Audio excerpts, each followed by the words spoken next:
Yeah, I guess before that, like that was perfect, Panto. But like, I guess, yeah, to start things off, just go through and introduce yourselves, and I guess how long you've been aware of that the Earth was flat, or believe that the Earth was flat, and then kind of what got you into it. So that was Panto. Yeah, you just did. That was perfect. Cool, man. Well, I'm Panto Math. I've been in the server, well, our original server, including this one, like about 6 or 7 months. I've known about Flat Earth now coming up for 5 years. I think that's about it. I mean, I've always been into like speaking to people about it, find out where I lived in this reality, and I went along with the heliocentric model all my life. I hung on every word NASA said for decades, literally, and then I decided to just stop going along with everything that I'd been told and go back to what I could verify myself and my natural experience on Earth, which is that we experience it to be flat and stationary. We need to be told we live on a ball flying through space, which the TV helps quite a lot. But apart from that, we do experience Earth to be flat and stationary. If that's good enough for you. What makes you believe that? Is hold on. Well, Bet, allow the others to introduce themselves. Introductions. I apologize. Yeah, perfect. Pantho, it's nice to have you on here, man. We appreciate it. Whoever wants to go next, just go ahead and speak up. Thanks for letting us come. Yeah, of course, man. I'll introduce myself. I'm FE Jedi. I'm from the 24/7 Discord server 2.0. I've been a flat earther for coming up 4 years now. This September, actually. So yeah, next month. So yeah, I've been a flat earther for 4 years. Yeah, man. Yeah, absolutely. How did I get into it? It was just I've always been curious. I've always asked questions. I've always done personal research. Conspiracy theories, some people want to turn in, but it's just personal research into things. So I've always asked questions. I got to a bit of a point. Well, I felt like I'd gone through everything, and I just clicked onto a video. It didn't have Flat Earth in the title. I didn't even realise it was about Flat Earth until about 15, 20 minutes into the video. And then from that video, I just had to start asking questions because the information that I got within the video was it was definitely something that I had to follow up and ask and look into. And that was 4 years ago. And yeah, here I am, willing to talk to people about the Flat Earth. Awesome. Okay, so really it was just YouTube videos that like fully convinced you and stuff. Like you haven't, there was nothing like in your actual life that really like had you on this beforehand. It had a lot to do with like seeing what other people had researched. Well, primarily it was just research like that, but I went out and done some of the tests and observations myself. I live in the southeast of England, and the coast of France is 24 miles away. There, in my position on the southeast coast, I could see different locations at different times. Looking at that with the Earth curve calculator, when you find out that you are literally seeing things in the distance that predictably should not be able to be seen because we're told that we're low on the ball, then you have to start digging deeper and deeper and deeper. And yeah, within the community and with stuff that I've done myself, I understand you have to be flat and stationary. If I can ask, while we're doing introductions, it sounds like both of you guys have seen some videos that I'm sure you've shown other people.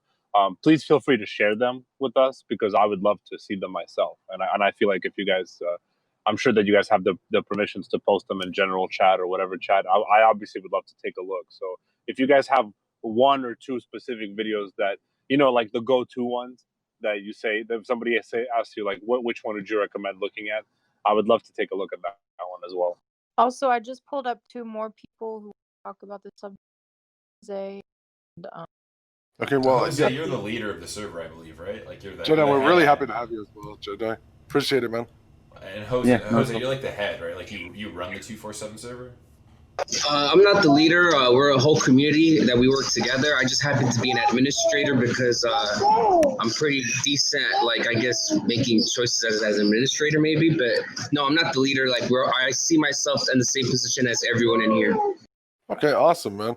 And Jose, how long have you been with the Flat Earth? I guess I don't want to call it a cause. I guess just movement. A movement. I guess like. So I've been looking into Flat Earth since 2015. Would you like to hear kind of how I got into it? Yeah, of course, man.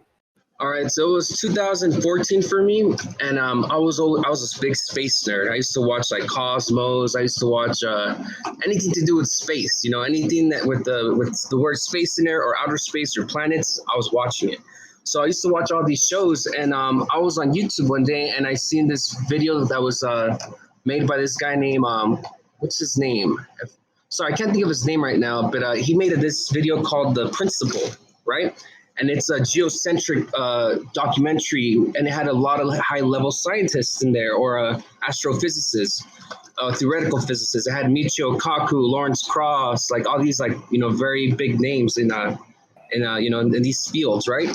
So I was really drawn to watching that because I was already watching those guys. So when I saw this The Principle, it pretty much opened my mind to the idea that the Earth was still a globe, but that it wasn't moving, that it was stationary and everything revolved around us. So that's what the whole idea of a geocentric model would be, right? And it wasn't until like I saw that video that I got so into that idea of geocentric that I started typing on YouTube, geocentric Earth, because I didn't know what it was called. I didn't know what it was, but I was like looking into it like that. And every time I typed geocentric flat Earth, I would see a flat Earth video pop up, flat Earth geocentric. And I was like, what? Like it's flat then?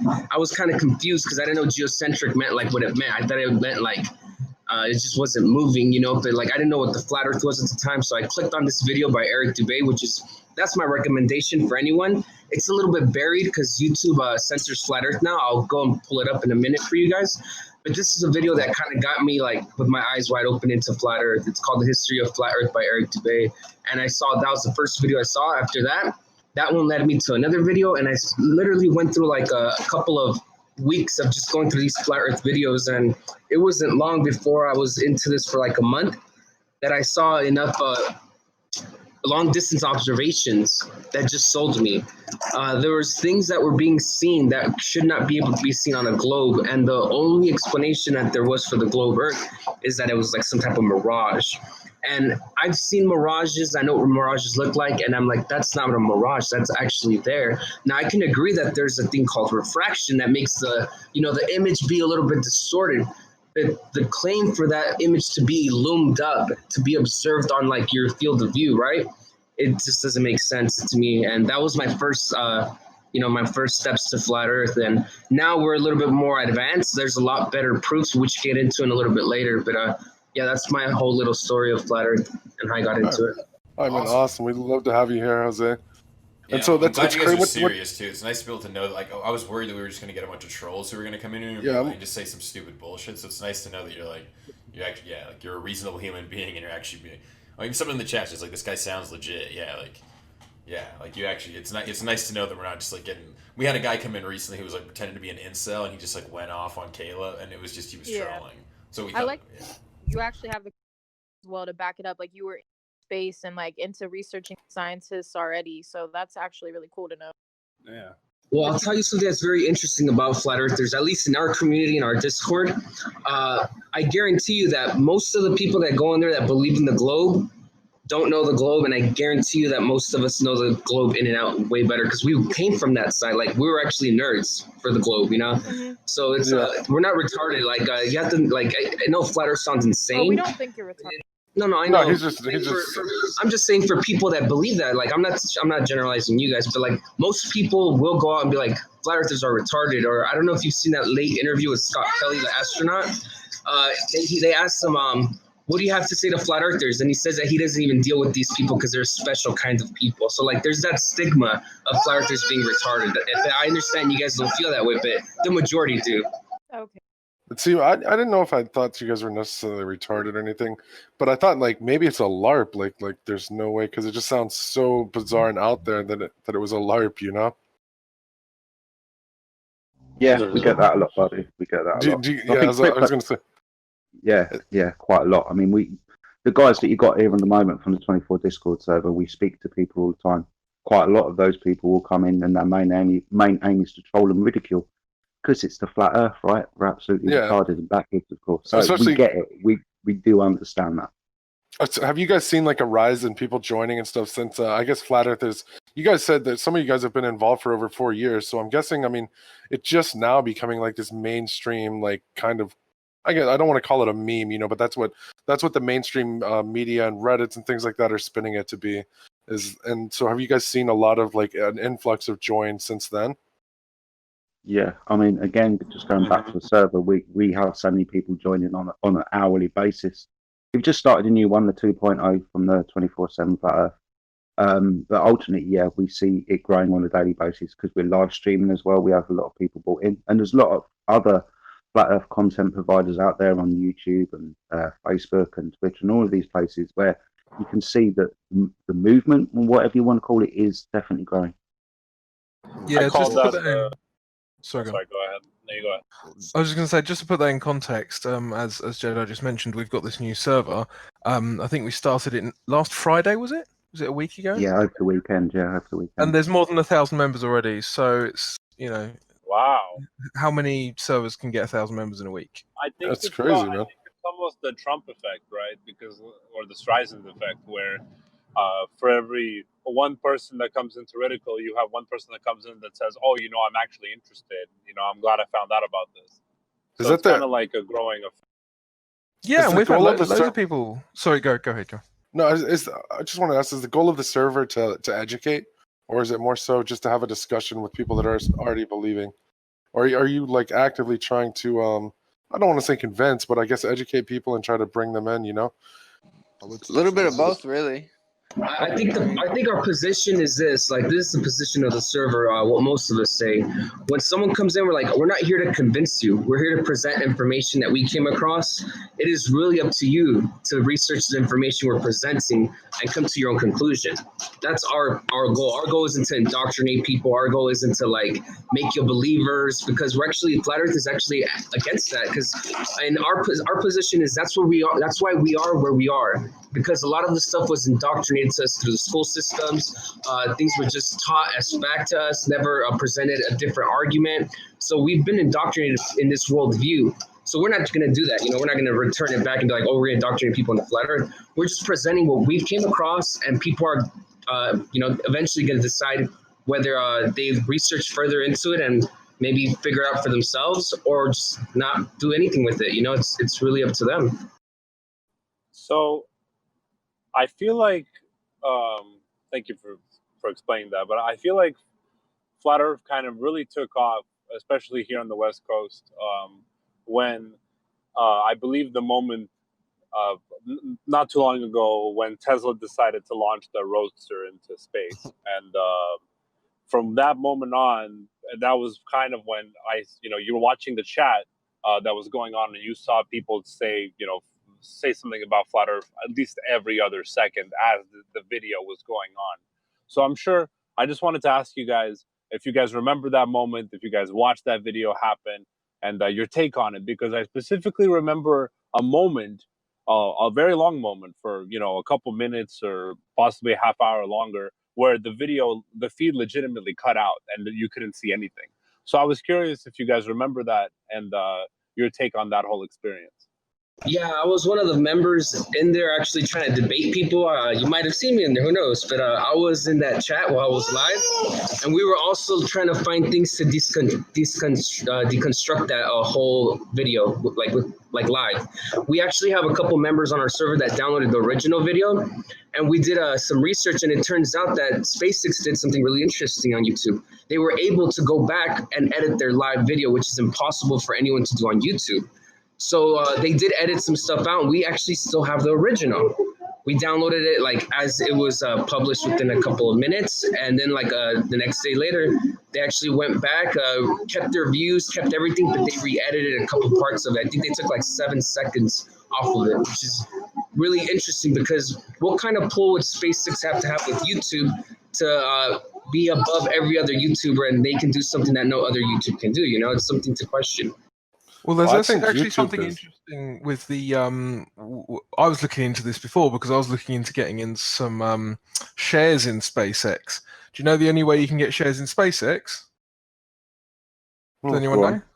No, you have to buy shares in Alphabet. Now, who does Alphabet own? No clue. Alphabet owns Google. Who owns YouTube? Google. Oh, okay. So they're not independent at all. The only way you can buy shares in SpaceX is through buying shares in Alphabet. Okay, that's Wow. a hot take for sure. That's like definitely interesting to know. And earlier, I know you guys mentioned when YouTube. I guess so. Does YouTube classify what you guys put out as conspiracy or the information on flat Earth as conspiracy theory videos? Because I know they recently they stopped putting the conspiracy videos in recommended, right? Yeah, a good couple of months ago, or so a good couple of months, the end of last year, Google, YouTube announced that they were going to be, putting a restriction on the amount of fake news. Some of the things that were mentioned were things like vaccines, flat Earth, and a couple of other things. Just throwing all of these things in together because that's bad, right? Ultimately, now what will happen is when you search on YouTube and you put the phrase flat Earth, what will happen is basically what happened for the first 4, 5, 6 pages is you'll just get, ridiculous flat Earth claims or debunk videos, 5 reasons to debunk flat Earth and this, that, and the other. Not content that's really provided by true flat earthers, I would say. Yeah. So you'll come across that. Basic clickbait. It's kind of reassuring to see reams and reams of pages and recommendations, showing that the flat Earth can be debunked in, one proof or this, that, and the other. So it's just clickbait primarily, as opposed to say this time last year where you put flat Earth into a search and you would primarily start getting, good content providers who were talking about flat Earth. Eric Bay, ODD Reality, to name but a few. But yeah, there is definitely something going on with the algorithms and the search engine. Yeah. There's also been, as the movement's been going and growing stronger, there's obviously been, media straw men built up. There's a huge straw man, what we call a gatekeeper, which is called the Flat Earth Society. Now, the Flat Earth Society are the people that make the claim that the Earth is a spinning disk, and it's rising at 9.8 meters per second squared. That's how we have gravity, but space still exists, and all this type of stuff. They make a lot of, straw men claims, and so when people go there, they have a good laugh. They pull the argument down in about 5 seconds and carry on with their day, thinking that the flat Earth is completely ridiculous. So we have things to deal with as well. Sorry to interrupt real quick, but I have a quick favor to ask of you. Do you mind posting your YouTube or Twitch channel? We have a lot of people on our server that want to watch your Twitch, Okay, I'll just put it in the general chat. It's twitch.tv/NEET_life. And to touch on that censorship, like that is extremely deadly or dangerous to any cause, really. And I can only speak on it from we just had the drug users on here before this. We did an interview with them, and just something from that is when you Google like harm reduction things, like how to safely use a drug or something. Now, the only thing that comes up on Google is just pages and pages of these rehabs, these paid centers for people. So it's almost like that censorship is in a way like for multiple causes doing more harm than good, because these are people that are already going to use the drugs or whatever they're doing regardless, and they're trying to look to Google for information or Reddit or anything, and all they can find is these pages just telling you to go to rehab. Or in your case, you're looking up these things, you're trying to get information on flat Earth, and you're finding just this bullshit or debunking videos, and it's almost like the cards are stacked against you, against actually spreading information. Even I think censorship of any kind, especially that, is extremely dangerous.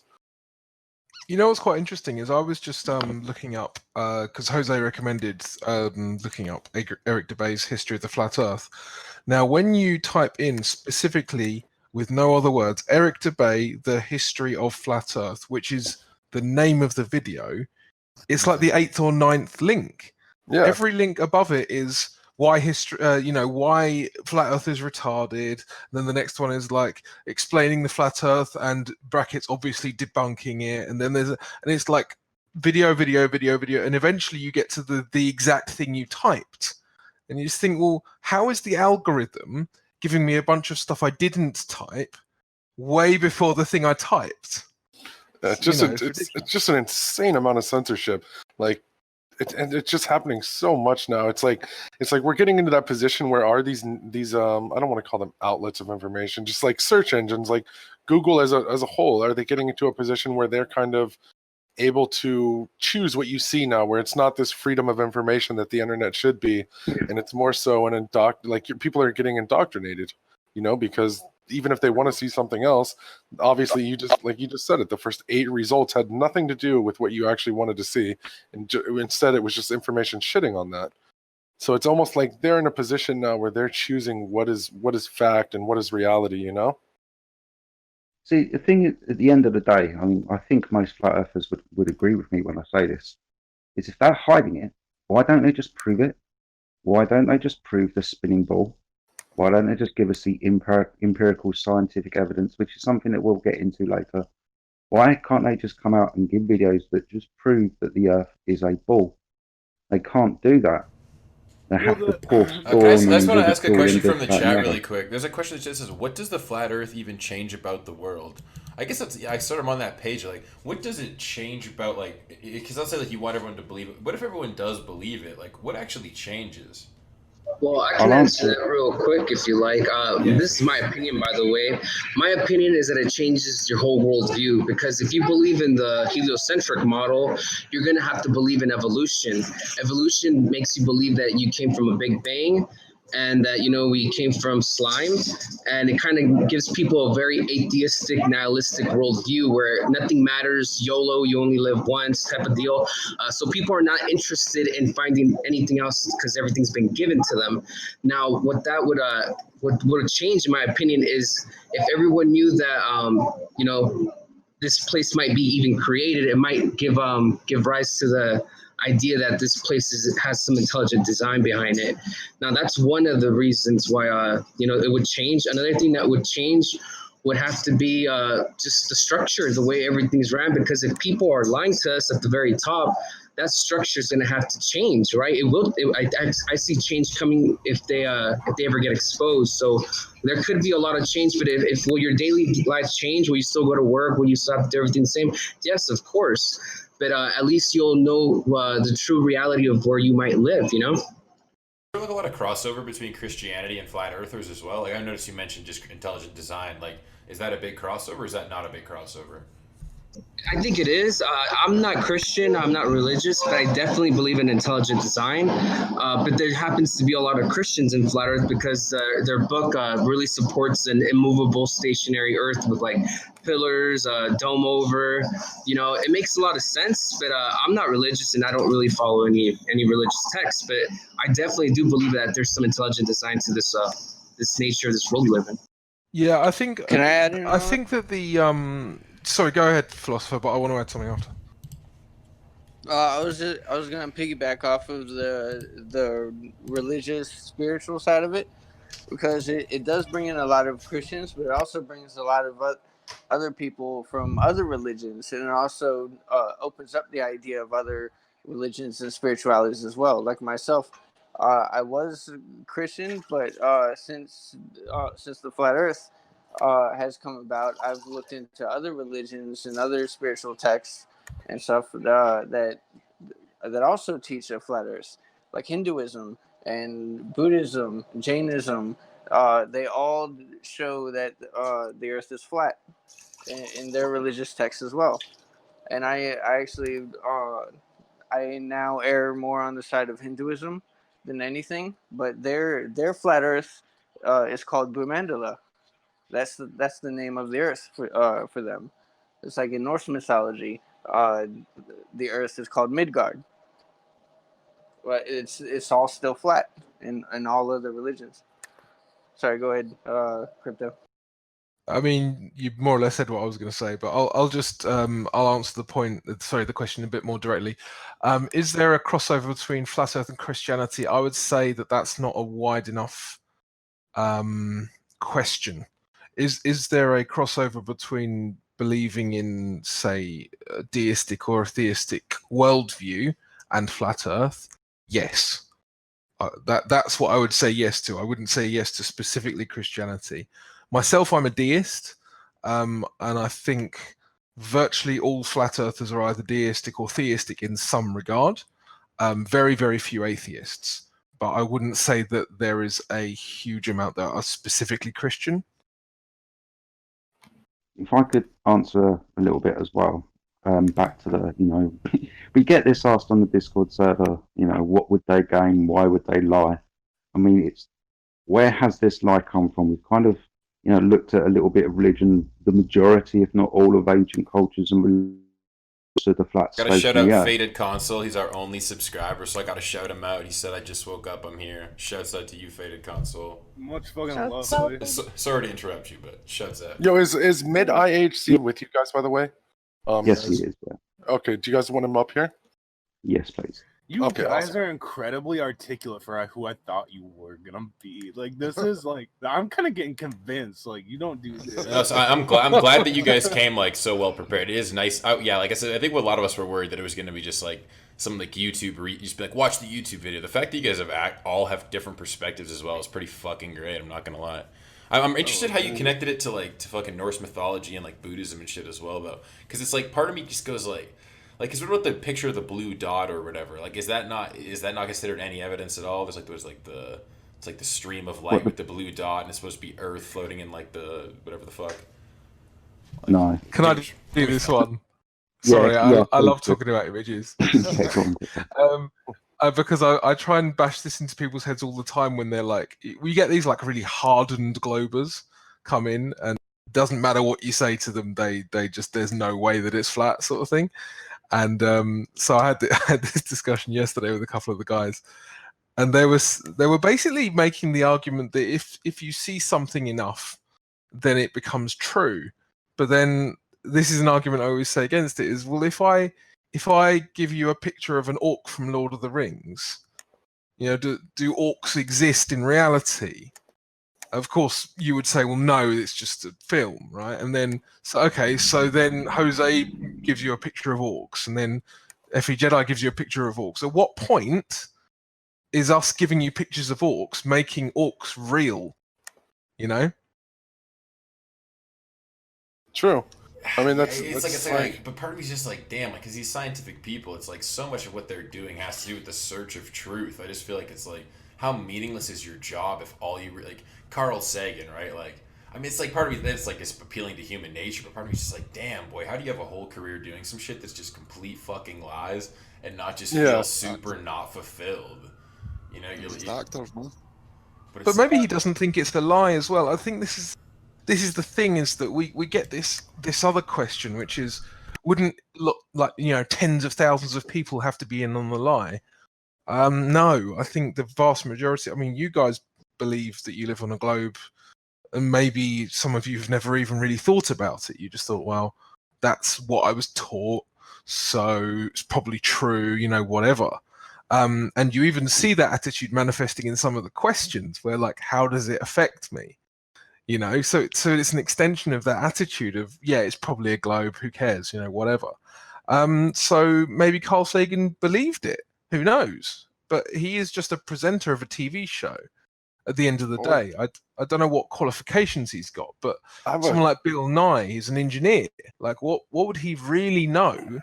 Has he ever been to space to check out what it looks like? No, he's just an engineer. So how would he have any special knowledge that anyone here doesn't have? What about there's this clip that I'm sure you guys are aware of. It's from the Flat Earther convention, I think, and where the guy misproves his own theory, right? Where he sets up the lights, and I'm sure that's like a video that gets brought up a lot in your Discord. Maybe it's Yeah, I think you're talking about the one where the guy shines a light and he goes, interesting. Is that the one? Yeah, that's actually I know those people, and here's how it went. It's not so much a parody. It was just the people that did the video, the producer, literally cuts and pastes things how he wants it and skews it to make it look like a certain way for the viewers, right? Now, here's the thing. The story behind that is he didn't disprove anything. What happened was he was supposed to go do a laser test, and he had these 3 big old, type of wood things with holes in it, right? And the point was to get them with enough space and distance, so like if the Earth was curved, there's no way the light should be able to shine through all 3 holes, right? Now, he had a laser with this, but what happened was right before the test, he actually melted the collimator on the laser, which made the laser, invalid to be used. So he used a flashlight. Now, if you're familiar with how light works and flashlights and beam divergence and all that, you'll know that a flashlight's beam divergence and its intensity of the light will diffuse, and it was actually not strong enough to make it through any of the holes. So what happened was when he raised it up, they were able to see it, but when he brought it down, it wasn't able to pass. The light wasn't able to pass through all 3 holes. Now they took that as in he debunked himself, but in reality, it was an inconclusive test. And the producer knew this, but they painted it in a way where it's like he debunked himself. I just know that I just brought that up because that's one of the videos that like everyone uses to like, oh, look at this guy, he shut on himself, basically, you know, like he disproved his own theory. Yeah, and it's the same with the gyroscope in that same video. I don't know if you saw the whole thing. There's a man in there that claimed that something about 15 degrees per hour, and then they got a quote where it's like, oh yeah, we measured 15 degrees per hour. That's a problem because we know that like the globe Earth model is supposed to, you know, have axial rotation, and it's supposed to be the sun's supposed to move about. So I got to interrupt really quick. Faded Console just gifted 5 tier 1 subs to the people in the audience. Damn, this boy based as hell, boy. I swear to God, boy. Yo, I'm gonna suck your wiener. Oh, you got my premium snap now, I will Faded too. Console. Sorry to interrupt, but you got my premium snap, boy. Premium snap for this boy. I mean, I probably won't, but you you mind guys me interjecting quickly, Crypto, Jose, and you guys. One quick question: did you guys touch on what Mother Hubbard was? I was on a call just now, unfortunately. What does Mother Hubbard have to do with? Because someone asked me to throw that on the road. Flat Earthers. I don't even know what that is. Oh no! Yeah, just ignore that. That's just me being. I'm just a bit weird sometimes. Now, when you said Hubbard, were you referencing the Scientologist? No, no, Ron Hubbard. No, I was just saying Mother Hubbard because I didn't want to swear. So it's just like someone get me a roll, and I thought I'll swear, and then I thought, well, this you is guys my are server, I can't flattered swear. from Mother Hubbards now, I guess. Yeah, that's what it was. Yeah, it's nothing to do with their own Hubbard. Sorry. Okay, but back to what Jose was saying. Yeah, Jose. So the gyro video. Yeah, the gyro. So like the man made said something about 15 degrees per hour, and they took that in context that he had the gyro in his hand. Like they made it seem like this man literally proved the 15 degrees per hour, shift of the Earth's rotation with this gyro. Now we know this person too. This is from our Flat Earth community. What happened was this other man. It wasn't never in Bob's hand. That's the guy's name, Bob Nodell. It was never in his hands. He commented on something and misquoted, misspoke. Now, what really happened is the owner of that gyro actually recorded about 7.5 degrees per hour, which would mean that the Earth is spinning twice as slow, because it's 7.5 plus 7.5 is 15 degrees. So that means the measurement they got was actually half the speed. So there is some movement, but now there's a big debate whether it's an ether. I don't know if you're aware of that. Back in the days, they used to believe in this kind of like movement of the ether, and that's another possibility that'd be causing that. But to be honest, no gyroscope test is really any scientific test, because if you're familiar with the scientific method, you need to be able to manipulate the cause to know, to have that cause and effect relationship. Now, tests don't do that. All they do is infer data, and then you correlate the data to what you want it to be, right? It's sorry, not really. I gotta cut in again. This boy's gifting more subs. Faded Console throwing Sludgy a sub. This boy is balling out so hard in our channel right now. Thank you so much, homie. Sorry to interrupt, man. I gotta shut him out though. Yeah, this is a real one. This is a real one in the chat. He the VIP. Oh goddamn. So with the gyro, he had him chain like. It's so basically all of it has been like a slop operation. Like anytime you guys have got involved with anything, it's something has been taken out of context and spun a way that's made to actually shit on your cause. That's what they tend to do, just twisting the truth. Like when you get some real facts in that bitch, it's like, okay, but yeah.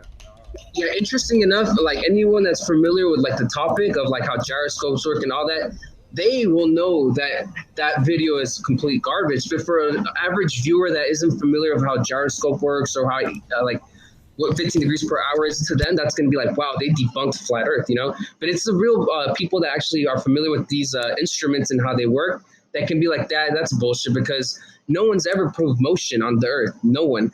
There was a bunch of experiments in the late 1800s to try to prove that. I don't know if you've ever heard of the Michelson-Morley experiment. It's literally an interferometer where they try to find a phase shift of light dependent on the movement of the Earth, and they actually didn't find any.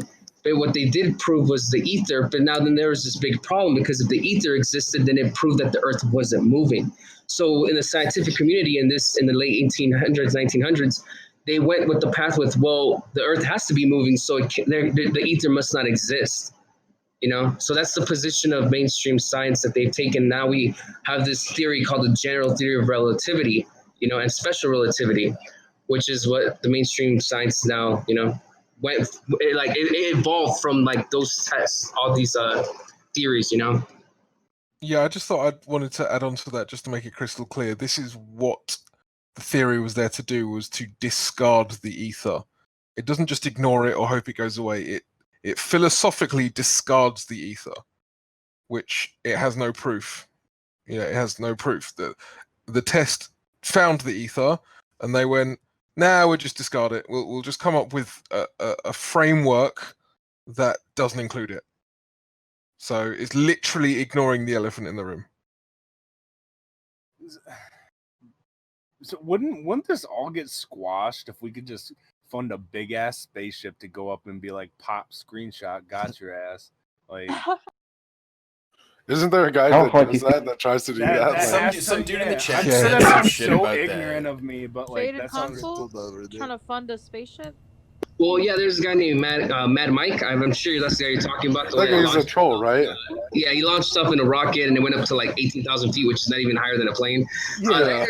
No, but I just mean like actually, like, Kyrie Irving's a flat earther. Be like, yo, bro, like I know SpaceX is eventually gonna do like a commercial space flight. I just be like, bro, like put up the money and just prove this shit once and for all. Well, the problem is just to get into past a certain altitude, you need permission. That's the problem. See, like all these ideas of like funding something, like it could all be stopped because we need to essentially ask for permission just to go to a certain altitude. There's even permission just to send high altitude balloons now. Just look at the new stipulations for NOAA. They actually require for you to actually go and get approved before you do any of these things. That's what I say. Don't weather balloons go to space? They reach up high to altitude balloons. 2 miles. Go ahead, FJ, go ahead. No, yeah, they're just high altitude balloons. They just go high up to the atmosphere. I wanted to cut in because you're talking about two subjects that are close to flat Earth's heart. How high do you have to be before you see the curvature of the Earth and let's go to space? Yeah.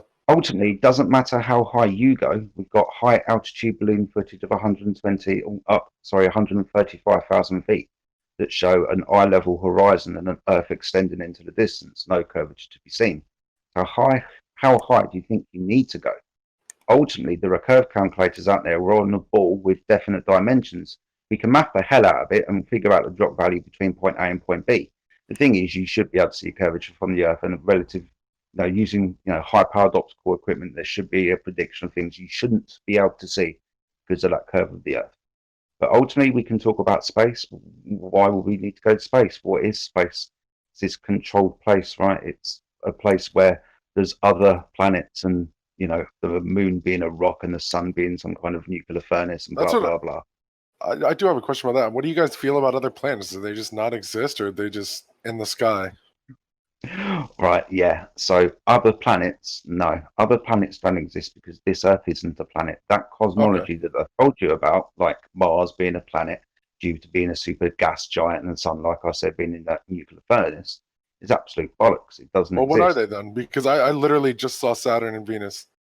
Yes, ultimately, to me, you and everybody else down here, if we use our eyes or a telescope or high power, yeah, because we're looking at it, we can't reach out. Everything that you've been told about those lights in the sky, you've been taught. Everybody's been taught. We've all been indoctrinated into the system, whether that be educational, propaganda, films, TVs, what have you. It's that kind of cultural thing. Space a story about it. But ultimately, me, you, and everybody else will only ever be able to see it. So what is it? I mean, definitely, if you're looking through a telescope, you can definitely see a planet. I mean, like, so what is it? What to you guys? What is the moon? What shape is the moon? Is the moon like a big potato chip, or?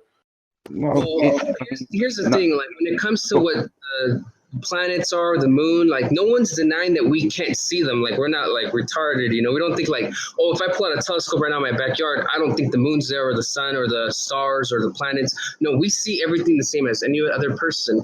It's just we've been sold the idea that they're planets and that we're planets and that they're terraform and they're just like us and that they're spherical. To be honest, there's no way to even determine that they're spherical by looking at them with an optic, because when you look through the telescope, that's a monoscope, meaning that you have no depth perception.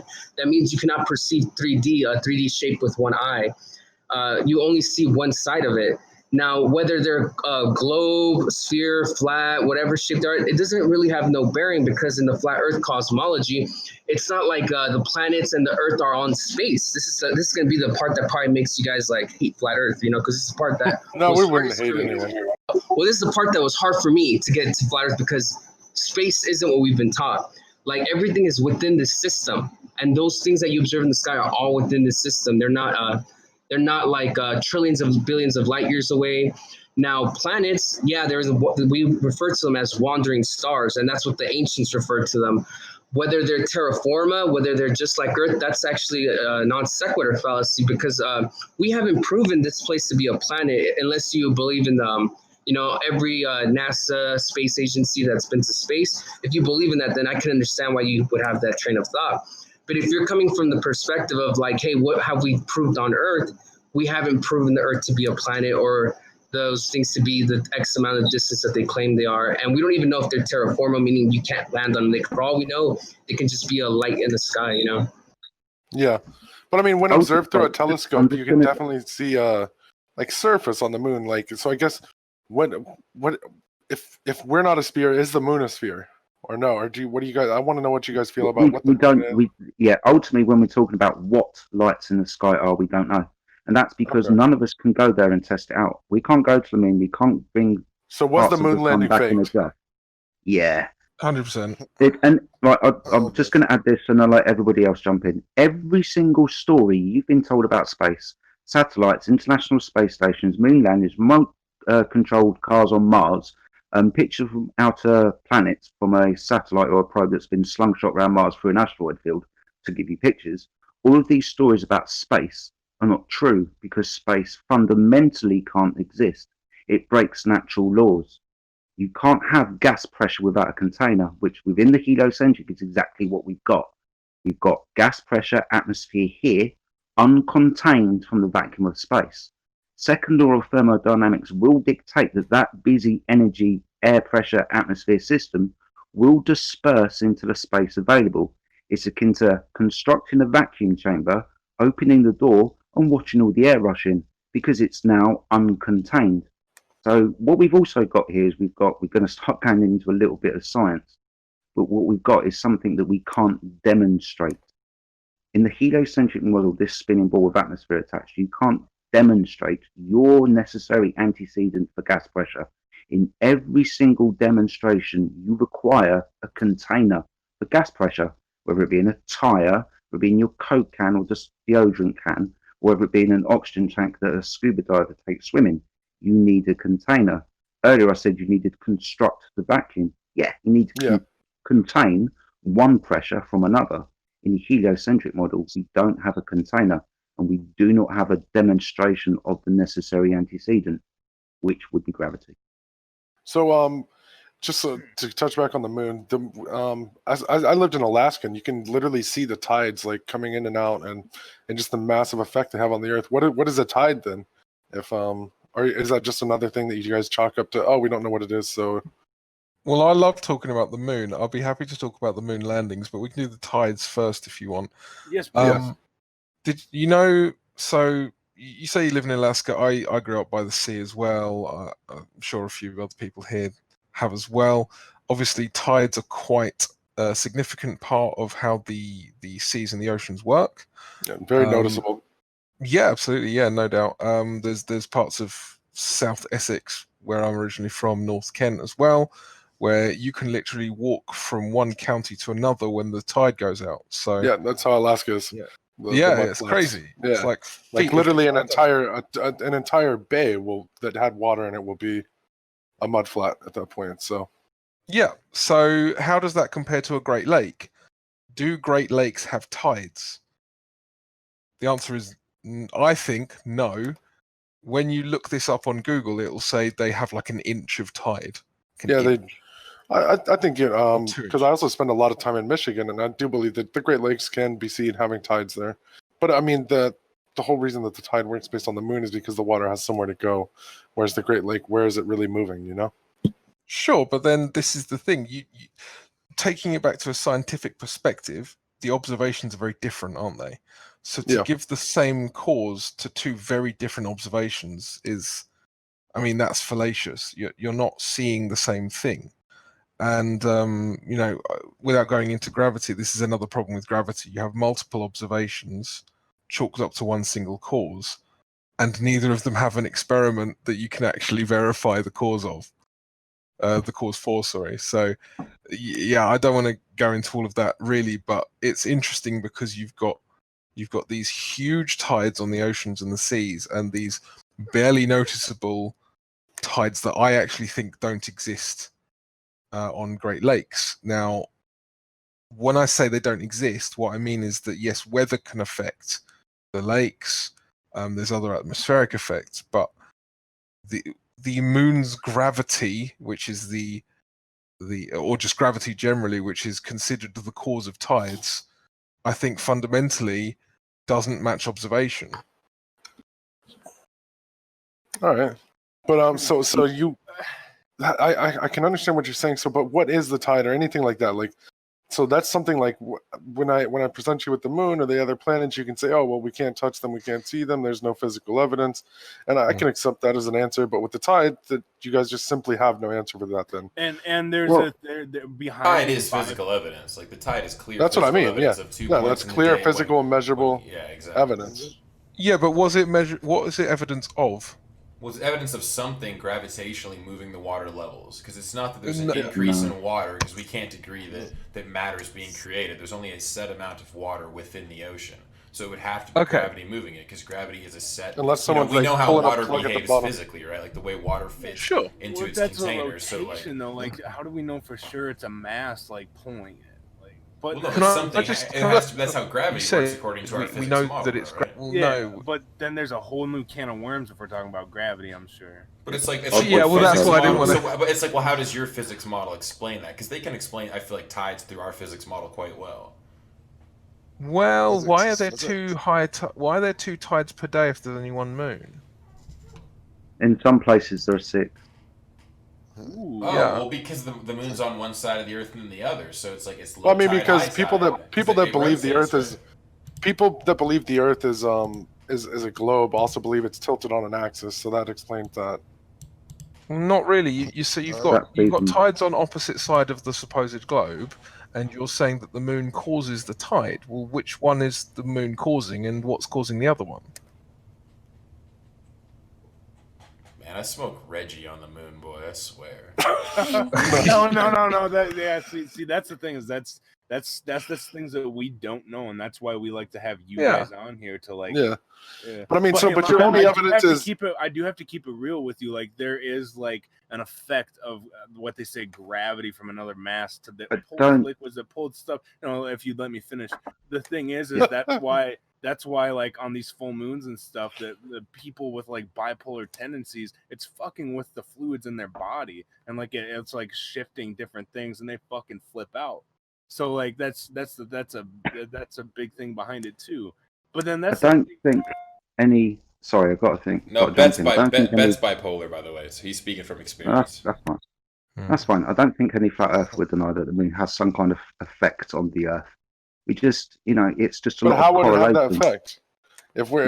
If everything is just in like sitting in the sky, so if it has an effect, is the moon just like this object that just like fucking spins around our disk? What is the moon? We live in a very electrodynamic environment. Yeah, we've got compasses they seem to point north. We seem to have energy ley lines. All of these type of electrodynamic phenomena. Lightning, for example, electrodynamic potential rising every meter. These types of things. So we obviously live within this electrodynamic environment. Maybe these lights in the sky, they impart energy differently. And I'm talking about the sun and the moon, the lights in the sky, which appear the same kind of size, even though one of them is supposedly 400 times further away and 400 times bigger. But ultimately they could, as they appear to be, the same size. they also appear to be different. No one's denying that there may be some kind of connection or correlation between the energy output of the sun and the moon, which is related to the tides. I mean, we're talking about the predominantly, as Crypto was pointing out, the salty seas, not the lakes, not the clear waters, the salty seas. And we should understand what happens to electrodynamics in salty solution, for example. So there could be an electrodynamic energy system at play. We obviously live within a very complicated environment. We've got seasonal cycles, we've got day cycles, we've got constellations. We've obviously got energy being inputted into the system primarily by the sun and the moon. So maybe this is the cause of tides. It doesn't have to be gravity, mass attracting mass. You can talk about gravity if you want to. I'll just quickly say this, just so we're all on the same page. Gravity, mass attracting mass was superseded in 1915 in favour of Einstein's general relativity. Now, the guy who abandoned the ether, they also abandoned this gravity because it didn't fit their model, this mass attracting mass, this magic at a distance. Now, the scientific rhetoric is the bending and warping of space-time. This is based on a presupposition. Both of these gravitational ideas are based upon a presupposition. Mass attracting mass, working on the presupposition that the Earth is already a ball, already existing in space, and gravity is the course why we're standing on the floor. Even got people standing antipodal to us in Australia. The general relativity is starting on the presupposition that the Earth is already a ball and we're in space, and this ball of mass is sitting and bending and warping the fabric of space-time, which is how we observe gravity. Both of these ideas have not got any scientific evidence or experiment to prove them. They're theories. Yes, they are theories. Yeah, but no scientific proof. Can we go slightly into the moon landings? Because I feel definitely. That was a hot take, boy. When I asked about the moon, so I definitely. That's like base level conspiracy theory, or what people would call base level conspiracy. That's like that's where you start, right? That's the first. Do you guys have a pill? Do you have like the flat pill? Yeah, we should. Yeah. It's just like really flat. It's like, yeah, let's get flat pilled, boy. It's like a nanometer thick, but it's really like long. A flat pill, like a tablet. It's a flow. You just have to take one a day. Like all the other incels have the black pill. You guys got the fucking flat, the Zan pill, dude. Yeah. Red. I mean, it red is a pill, red. blue- It is a red pill. I just wanted to a lot of people say flat Earth is the ultimate red pill. So you kind of got to work your way up from the moon landing. You know, you get yeah. So you guys are like top tier red pill. Okay, the flat pill, boy. Hit me with it, Ronald. The flow of. I'm trying to find the lunar module because my god, it looks absolutely horrendous, and I'm honestly so. Well, this is actually amazed. where I'm on your guys' side. Like, I think that when I look at like the moon landing, like the technology, when they say a calculator nowadays has so much more electronics than the fucking space shuttle, I'm like, boy, you're telling me we could do that when like literally like the fucking tablet I got sitting on my table right now for $60 has like a million more. Like, it's so much more complicated than the fucking space shuttle. Yo, they use Stanley Kubrick to big dick the fucking Russians. I unironically think that's a way better excuse. Like, Stanley Kubrick had the skills. He filmed in he knew how to make space look good. And fuck, boy, like a calculator. You're telling me a calculator got sent to the fucking like what? I swear to God, but my TM-83 in high school, that shit was way more powerful than a fucking spaceship. But yeah, I mean, you are right. You are right. But there's so many more problems. Like, yeah, Bino's just posted it, but there's one that's I'm trying to find it at the moment. It's an amazing picture where you can literally see the grey is there. It is. Thank you very much, Bino. Look at that shit, right? That grey is clearly cardboard. Clearly cardboard, right? If you look at the rods, that's a space peanut. They're obviously curtain rods that they bought at, I don't know, do you have Target or whatever in America? That's not high-tech space equipment that's going to bloody moon, is it? Look at the gold foil. I can buy gold foil in my local shop. Yeah, a lot of that stuff. This stuff isn't. It just looks like a 10-year-old science project. That's not going to the moon. And anyone who looks at that and goes, "Yeah, that's legit," there's something wrong with you. Hold on, is this a picture of it on the moon here, I'm guessing? Yeah, this first one that Bino showed you, like they're trying to pass that off as this is us taking a picture of the moon, like us on the moon. It's fucking ridiculous. Yeah, no, I definitely agree. So, like, that shit, I just like when you actually look into, you're like, excuse me. I mean, like now, but then again, it's like part of me. I do think we could go to space now. So it's like, I guess that's definitely the difference. Well, let me ask you a question. The walls of that What were about that Red Bull the jump thickness where of the 3 dude like sheets went of to foil. space and he parachuted, like he did the world's biggest space Yeah, jump. the red. Right, that Red Bull jump. Just quickly, that Red Bull jump. All you got to do is ask Neil deGrasse Tyson, and he will turn around and said, and he did it on TV, that you shouldn't be able to see the curvature of the Earth from Felix Baumgartner's jump. That shit is flat. Oh, okay. If you scroll back a bit, I posted that when we spoke about the grass a minute ago, 5-10 minutes ago. So if you scroll back, it is back there. Like. Oh, that Yeah, picture's from that jump. Well, MIDI HC has actually done a hot flat Earth rap remix. If you check that out as well. Ooh. Quick Yeah, question. maybe I should become a flat Earth rapper, boy. I got some. 16 minutes ago, so 28. I want to know what this picture is here with this guy looking at a spaceship and see a wall.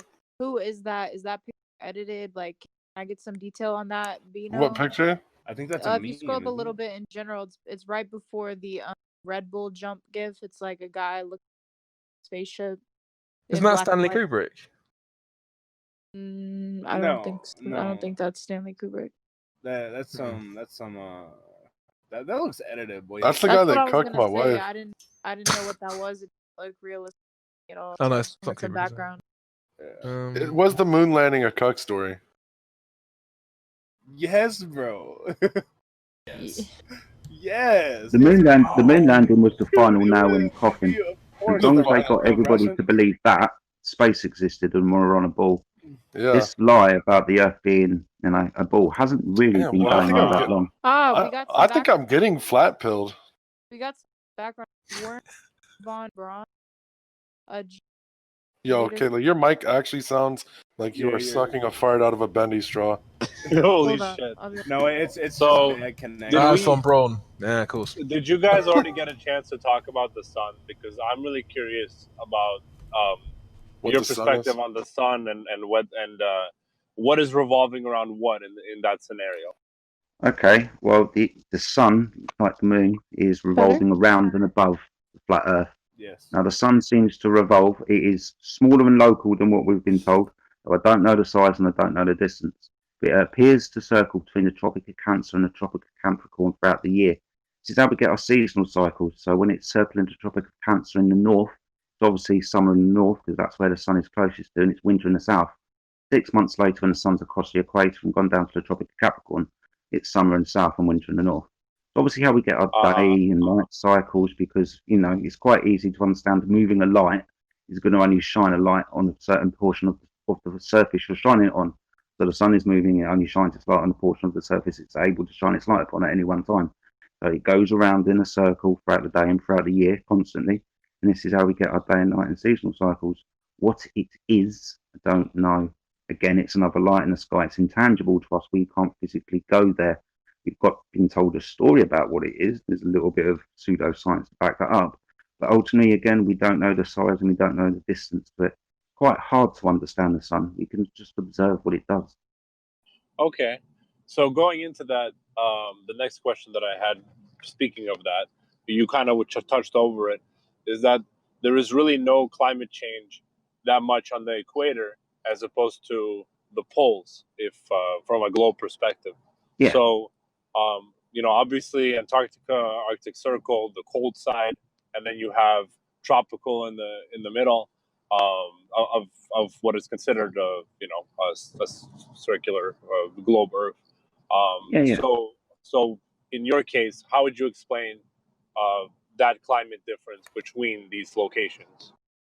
Really simple. So you've got a central north where a compass is pointing, where Polaris is above. Obviously, Polaris is a star in the sky that never moves. So we've got this northern point, which is the Arctic Circle. Now, as I said earlier, the sun only goes as far north as the Tropic of Cancer. That's as far inwards as it goes. So obviously, it doesn't get as close to the Arctic Circle. So it keeps circling in and out between the two tropics. This is, the heated zone, for example. Obviously, the equator is the hottest. But ultimately, it never goes any far further north than Cancer, never goes any further south as the Tropic of Capricorn. And this again is how we have our Antarctic circle. I just want to just interrupt really quick. This guy in the chat's got a pretty good point, I think. He's saying, well, he gets talked about the ISS yet. Like, what do you guys think about the International Space Station, or like Chris Hadfield, like guys who are like filming themselves floating in the ISS supposedly? Or what about that lady that just committed fucking cyberspace crimes, boy? Is that not real? Because space isn't real. We've actually got a role. Boy. We've got a role on our server now. Every time some ridiculous space story comes out, we invent a new role for it. So we've got a space herpes role. I don't know if you guys heard about the space herpes. No. Okay, well we can post that up in a bit as well. But yeah, the latest role we've added is space criminal. So if anyone comes in and we just fancy just having a laugh with them, we just give them the space criminal role.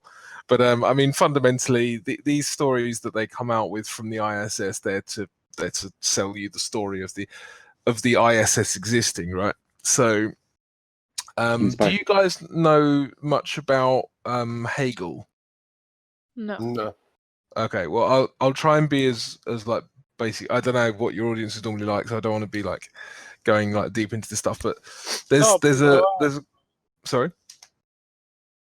Keep going. I don't know. Yeah, like I mean, like basically we're just building the audience up. The point is just to get some good VODs and good interviews with some deep insight. Yeah, yeah, you can go as deep as you like. Please, no filter with yourself whatsoever. Cool. Okay. That's what we need. Yeah. Cool. Okay. So there's a concept known as the Hegelian dialectic, right, which Hegel came up with, hence why it's named after him. The idea is that you present kind of two options, but that both options actually present a result that you. So you've got the synthesis, the antithesis. Sorry, the thesis, the antithesis, and then the synthesis result. Okay. So, for instance, let's say I wanted to convince you that dragons existed. I wanted FE Crypto Gangster wants to convince everyone that dragons exist. So, I might put someone out there saying, "Yeah, dragon scales exist," you know. And then another person goes out and says dragon breath exists. So your two options are dragon scales exist and dragon breath exists. Well, the synthesis result is that dragons must exist because your two options are scales or breath, right? So obviously it's removing the option of no dragons existing, which is the point of the Hegelian dialectic in the first place.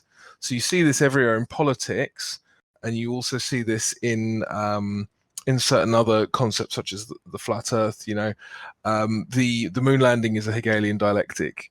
Okay, so you've got the moon landing happened versus the moon landing didn't happen, but it was to screw the Russians. Okay, so both of those sides of the Hegelian dialectic have the synthesis result of the Earth's a ball, which is the whole purpose of the Hegelian dialectic in the first place. Okay. But it's a little bit like this as well. I mean, it helps prove space. So this is why we get lots of stories about space. You know, did we or did we not go to the moon? That's an object in this place called space that we could possibly get to. Yes or no? Doesn't matter. The place called space already exists. That's what they get you to do. Because half the time you don't realise that you're doing it. It's like the paper that the story is being written on. That paper is space, and you can take that away with the second law of thermodynamics. But ultimately, like I said earlier, they will give you as many stories as they can about this space because we can all see it and point at lights in the sky. They call the stars and they've already categorized them for us. But we can all see space, right? It must exist, that dark part in the sky that comes out every night where the moon is, where the sun is. It's just a lot of stories to make this place called space so what about tangible. Interstellar? Are you telling me Interstellar wasn't a true story? Well, Hollywood often does a better job than NASA. We joke about this all the time. You see like stuff from NASA and you think, fuck man, like the film Gravity looks way more realistic and it's admittedly fake, right? Yeah. Who would believe that the film Gravity actually happened? No one. But it looks more real than what NASA produces. So I thought Armageddon was a true story, to be honest. They saved the Earth with that giant black guy. That was fucking based. No, real question. Actually, like on the topic. So, what about what? I'm sure this is you guys are probably pretty used to answering this one. What is the edge of the Earth, boy? Is it an ice wall or what? Oh, it's a sweet rave party. That'd be lit. Well, there's areas you that's can't a concept. Right? This is where That's a concept that you. That's a concept that you can talk about. The limits to the Earth. You mentioned ice wall. This isn't as far as we can go. That's just the container for the waters, the seas, the oceans. Antarctica is a very mysterious place. There's a treaty that stops people from freely exploring this place, for example. So you don't think we can ever get over it? Like cross that? Like we can get. We've got scientific research stations. You can go down to Antarctica on a cruise ship and go and spend some time with some penguins if you want to. Like I said, the scientific research, there's activity down there, but ultimately it's just along the coast. What's further inland, we don't know. We're not allowed to freely explore. The place is on lockdown. But we're talking about a very extreme environment. You know, we can't survive there anyway. We'd have to take resources with us. We wouldn't be able to walk there. We'd have to take a lot of fuel with us. We're talking about an extreme environment that could go on for thousands, if not tens, if not maybe hundreds of thousands of miles away from the circle of the sun. So it's only ever going to get colder and colder and colder, and eventually it's going to get dark. You're not going to be able to see the sun anymore because you're too far away from it. It's going to set beyond the horizon. You're never going to see it again. So it's ultimately, this might be outer space, a place where it gets cold, dark, a place where they are actually going. And so that we couldn't go. Yeah, we can't go there, buddy. What about like, so do you guys believe in like so aliens just 100% can't exist, right? Aliens is a secret enough that wanted you to think they were keeping. But the secret is, I guess it's really interesting for you to talk about. What was that? So for aliens, I'm not saying I believe in aliens or I don't believe in aliens, but I'll tell you what, do you know who Aleister Crowley is? Yeah. Okay, so Aleister Crowley is supposedly, he summoned a demon, and when he drew a picture of what he summoned, it looked just like a gray alien. I'll drop a picture of his drawing. So there's this theory that people believe that aliens are actually demonic entities and not coming from outer space, but they're interdimensional. I don't know if that's true or not, but that's one of the theories out there that I've heard kind of thrown around quite often. And I'll drop a picture of the alien he drew. And the tall gray, right? I heard that. Yeah, it looks like a gray alien. Someone recently saying that I've met a tall gray boy. Get to the point of like summoning something like that and thinking that it would only like cause destruction. And the scientist that was talking about bringing it or whatever, that it would aid in helping civilization. That alien's got a obese brain, boy. That big watermelon brain. I don't know. I can't quite subscribe to the alien idea. Like, no, I definitely believe in aliens. That's why I wanted to get a flat earther's take on aliens. Boy, you've been like, mainlining Chris. Boy, calm down, just play it. No. How can you though? Like, I don't know, dude. Like, how can you what? I mean, because I believe that like space is ever expansive, and so that's how I believe in it. So that's why I wondered like a flat earther's take on it. Boy, I've been interesting though that you use words like belief. I believe X. I believe Y. I mean, I prefer to keep it to what's observable and what's verifiable and what you can actually. I know, but you guys have literally said a lot of things that you can't prove as well. So you just believe that those things are the way they are. What we said that we can't prove? I mean, the tide. You can't prove what the moon is. Hold on. What they are. This is a good one. This is a good. Yeah, this is good. This is where people are being honest. We can't, for example, go to the sun. So even within science, we couldn't find out the cause of that effect. And it's the science. The sun is out of the realms of science in this case. So we don't know what the sun is. So we're just being honest when we say we don't know. Tides. We've been told a story that it's because of moon gravity. Now that story has to be thrown to the wayside because the moon is not a rock. Its gravity doesn't exist in the way that we've been told. Blah blah blah. There's obviously another mechanism. We live in a complex environment. Maybe the sun and moon do have something to do with it in an electrodynamic sense. But ultimately, we don't know. I don't know. But we are just being honest. We haven't said anything that we can't back. We haven't even gotten to proofs of why we understand the Earth to be flat and stationary yet. Predominantly, we've been talking about space, a place that none of us can verify. So what do you think? How does the sun move around us then? Or do we not? Do we move? That's what. again, I might just be giving you a story because I don't know what the sun is, therefore I don't know how it moves. It may be electrodynamic in nature, may work on some kind of electromagnetism. Okay. Might be quantum locking. Yeah, I was going to say, I'm not sure these guys. Do you know what quantum locking is, guys? No, but I'll look into it real quick. Quantum locking, you said. Well, I can bring up a video. Oh, damn. Well, I'm about to die. This hurricane. What about this hurricane that's about to smoke me, boy? What is that? I have to go for a second, but if you guys could, for the VOD, talk about one of the things that I know for sure is that Antarctica is not accessible to most people, right? There's a lot of military involvement in that area. So I'm sure you guys have something to say about it. Yeah. There's about 50 plus nations that signed off on the Antarctic Treaty that pretty much states that no one could independently explore past that 60-degree parallel south. So yeah, it's pretty much locked down. Now, we're not stating that people can't pay $10,000 and go like enjoy a little vacation with penguins at like Myrtle Beach or somewhere out there in Antarctica. What we're claiming is that it's inaccessible to independently explore. And now there's applications to sign up so you can do that, but they're so very difficult to even get by. You can't even take a shit in Antarctica. You have to pick it up. Like it's like there's so much stuff and stipulations with Antarctica. It's pretty impossible to go out there and actually do some research. Like if we wanted to go and explore it, see how far it extends, whether there's a 24-hour sun, it's really hard to get that going, you know. Okay. Would someone else like to touch up on it a little bit more? I know I kind of just gave a quick talk about it. Indio, maybe? Yeah, I'll touch on it. Just like, okay, so the Antarctic Treaty is enforced by the signatory nations. So in the there isn't like an international body that's going to do something to you. It's the nation of which you're a citizen. So the United States has laws which in there.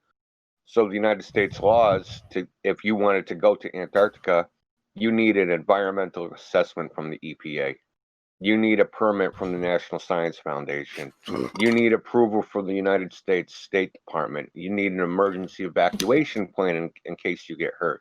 You need, what else is it? I can't remember. There's another requirement. But all these requirements combined, I mean, the EPA assessment alone would run you $50,000. And that's just the cost of getting permission to go there. Then if you actually go there, then you have the problem of being there, which is you have no water. There's no rivers, right? So there's no drinkable water. You have to carry everything with you, all your food, all your water, all your energy. And like Jose said, you can't take a shit. You have to pack anything you pack in, you have to pack out, just like a national forest. So you can't just go down there and traipse around and there's actually a precedent for somebody going there unauthorized. The guy's name was Jarl Andahoy. He's a Finnish sailor, and he went down there, went down to the ice, took a snowmobile, rode around, and when he came back, he didn't have a ship anymore. His ship was at the bottom of the ocean, and the two people he left there were dead. He got arrested, shipped back to Finland, and then he tried again to go down there to I don't know, to retrieve something. And before he even got there, they knew where he was going, and they arrested him again and shipped him back to Finland. So you can't just go around and traipse into Antarctica and like do what you want. It's a highly restricted area. I just found that super weird because even like those like the hollow Earth theory, that's like one of those things. It's like, and they're like, oh, the entrances are in the Arctic, so you can't even go to them. What do you guys think about the hollow Earth? If you believe in the hollow or the flat Earth? Well, I don't know about that. I mean, I haven't seen any evidence for that. I've seen more evidence for a concave Earth than a hollow Earth. Fair enough. But I guess if you believe in a hollow Earth, you have to believe in a globe Earth because if it's going to be hollow, it has to be a globe. Well, who knows what's under the floor? Earth is kind of like a globe, except for you're on the inside of the sphere, upside down or whatever. Mm. And the sky is a black sun in the center. And the other thing is as well is like, you know, the Earth is provably hollow in places. I mean, does that make the whole thing hollow? I don't know, but again, we're talking about things we can't verify. You know, the furthest we've gone down is a few miles. 7.6 miles, I believe, that we know of anyway. How are we going to know what's 20 miles, 30 miles, 50 miles, 500 miles down? No one can verify that. So it's just literally just people having opinions on it. So I guess this leads us into the core of the Earth argument. We're often asked, what about the core? The core can't be verified. So how do you know the core exists? Another thing that's interesting about the core, I don't know if you guys know what the Curie point is, what that idea is. No, I don't know what that is. Okay. It's the point at which metals lose their natural magnetism. So if you heat any metal up to a certain temperature, it then loses its magnetism. Problem with the core is that it's said to be the magnetic center of the ball while being several thousand degrees above the Curie point of every metal in the ball. And so the mass of it is nickel, from what I understand, is the metal. Nickel and iron, yeah. So nickel and iron, but nickel, I forget the exact numbers, but it's around sort of 700-800 degrees. Yeah, for one of them. really easy. It's not got high temperatures. So they're both in the hundreds, or possibly the like low thousands, and the temperature of the center of the core is said to be like 6,000 degrees, which again can't be verified, but it's just the model. So even the model doesn't work. Like the fact that it doesn't even comport to reality isn't even being considered at the moment. The model isn't even internally consistent before it's even being investigated. So yeah, there's all these problems with the core as well. Why is it so quiet? My bad. I just sat back down. So so you guys don't believe in that the Earth has a core either, huh? Well, to have a core, it'd have to be a sphere, wouldn't it? And there's no measurable, observable, or practically used curvature. So what do you believe is under us then? Or is that just another don't know? Yeah, again, like Crypto said, that we've only dug 7.6 miles down. The Ariana Trench is about the same distance. We've got a limit to go down. We've already discussed, the three fundamental limits of our reality. It's hard to go up, it's hard to go down, and it already looks like Antarctica is an extreme environment that you were dying. You didn't take food and resources with you. Yeah. So natural limits to our reality. It's hard to go up and dig down. But nobody knows, mate. All right.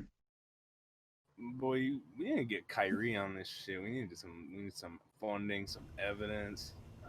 Yeah, like, I mean, what do you guys think would actually be a way to fully prove this if money wasn't an option? Because I thought it's there's like a singer too, like Wale or somebody, or maybe like somebody, I don't know. Somebody definitely is a flat earther as well. Like, how much would it cost to just like get to the height you guys actually need to get to just fully prove it and be like, we don't need the height. We have something a little bit better than height, I think. It's just measuring the surface of the Earth. Now, the globe Earth has never been scientifically measured directly. Like, they've inferred it. Have you guys ever heard of Eratosthenes, the guy with the stick? Yes. Okay, so Eratosthenes in, I believe, 230 BC, came up with this idea that if you put a stick in Cyrene at solar noon, where the sun is high above the sky, he would get no shadow there. And 500 miles away, he had a buddy, I guess, and I guess he must have sent them a text to check at the right time, because I don't know how they communicated back then. But point is, his buddy at 500 miles away measured a 7.2 degree shadow. Now from there, they measured those angles and derived close to the radius and circumference that we have now. But that's not a direct measurement, because that measurement has to infer that the light source, which is the sun, that those light sources have to travel in parallel lines, the light itself. Now, if we were to change this on change the two assumptions, which is the Earth is a globe and the light is parallel, if we change it to divergent rays and the Earth is flat, you can come up with the same angles on a flat surface. Now, what flat earthers have, we've done some tests. People in our community have done tests where they take a laser, a very high-powered laser, very expensive laser that they actually had to put like on this, it's called a SALAD, super aiming laser device. Now, this laser is about 2 meters above sea level, right? And they shoot it to pan at a couple targets that are about 6 kilometers, 12 kilometers, and 41 kilometers. Now, the distance between 2 points is over water. Now, in the globe Earth model, the prediction is that everything should get pulled to the center of mass. Therefore, the most curvature that we should be able to measure should be on water.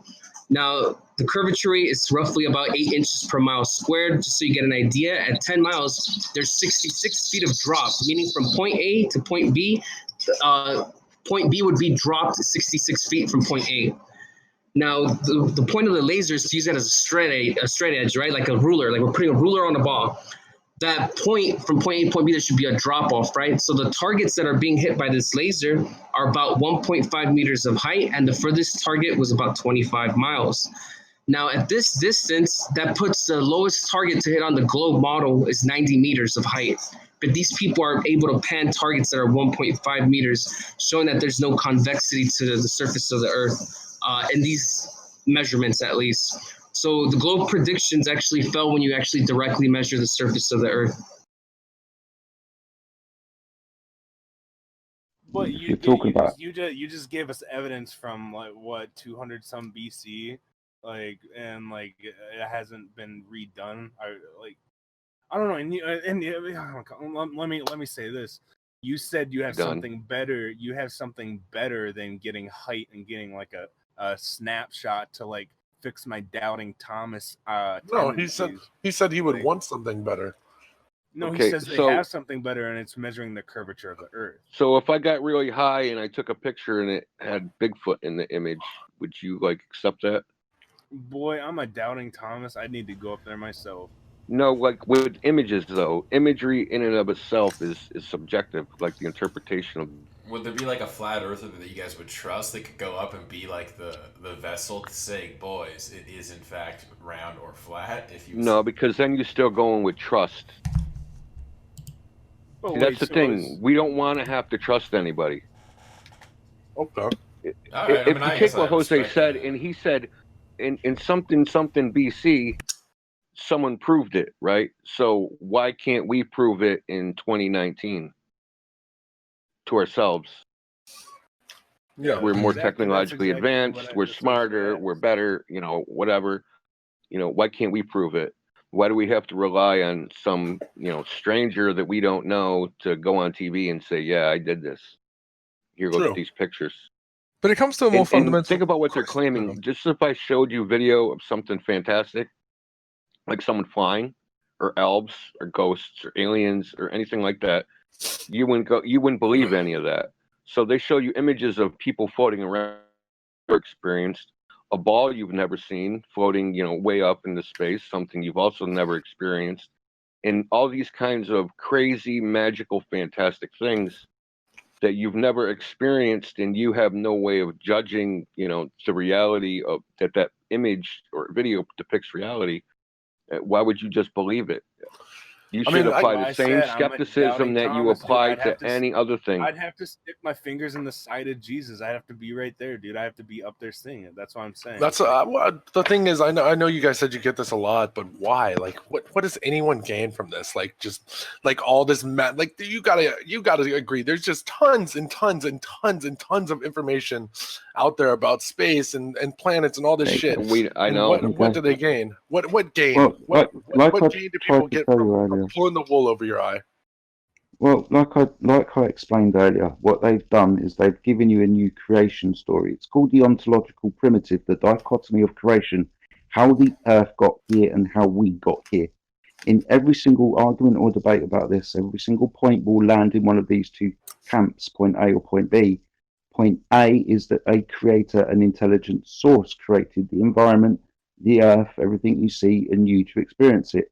Or in camp B, nature created it. Matter created matter and sentient life from nothing regarding a Big Bang and billions of years. It's called the ontological primitive. By doing this, what they've done is they've given you the option of not creator. What they've done is they've taken the obvious created environment around you, the earth, the lights and the sky, the clockwork nature and the very dynamic patterns and structures we have here on earth. They've taken that obvious reality away from you and given you a more atheistic ideology. Now, the people that have lied to you, the historical argument, you can go back to religion for that. We can go back to, as far back as you want. We can go back to the Greeks if you want to. We're talking about the perfect sphere. We can go back to the Kabbalah with the Talmud. We could go back to the Egyptians. This kind of nefarious, we control the people, kings and priests ideology. The Vatican, for example. The Vatican Church were the ones who gave us, primarily through this kind of new science that they were trying to build in at the time. What they gave us then was the heliocentric idea, turned everything into balls, us revolving around the sun. In 1931, Monsignor Lemaitre, another Jesuit Roman Catholic priest, gave us the Big Bang cosmology. So they've literally taken the creation away from you and given you a new creation story. This way, they've made themselves creators. The only thing that I've noticed is you guys actually have no working models or figures. You just say that these things can't exist. Look at the proof. It doesn't look real. But you have no proof of your own. You have no working model of what the Earth actually looks like. You have no answers for anything, really. Well, hold on. Let me say this. Let me say this very quickly then. Let me say this. Do you think? No problem. The Earth is observed, measured, and practically used as a flat stationary plane. When I mean practically used, it's built upon, navigated across, and travelled across. If it's observed that way, you will only observe a flat stationary plane.